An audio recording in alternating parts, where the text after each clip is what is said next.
ప్రేక్షకులకు స్వాగతం. వార్తలు చదువుతున్నది ప్రమీలారావు.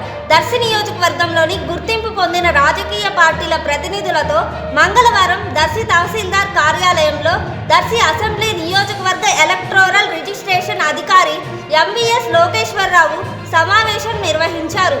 ఈ సందర్భంగా ఆయన రాజకీయ పార్టీల ప్రతినిధులు, పోలీసులు, రెవెన్యూ అధికారుల సమక్షంలో ఈవీఎం, వీవీప్యాట్ల పనితీరుపై అవగాహన కల్పించి వారి సందేహాలను నివృత్తి చేశారు.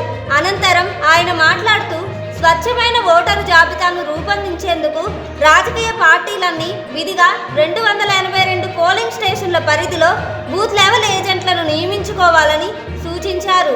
ఎన్నికల విధులకు గ్రామ, వార్డు, సచివాలయ వాలంటీర్లను ఉపయోగించుకోరాదని, అలాగే ఏ రాజకీయ పార్టీకి అనుకూలంగా ఉండరాదని హెచ్చరించారు. ఇంకా పెండింగ్లో ఉన్న ఆధార్, ఓటర్ అనుసంధాన ప్రక్రియను వేగవంతం చేయాలని పేర్కొన్నారు. ఓటరు జాబితాపై అందిన అభ్యంతరాలను వెంటనే పరిశీలించి సరిచేయాలని సూచించారు.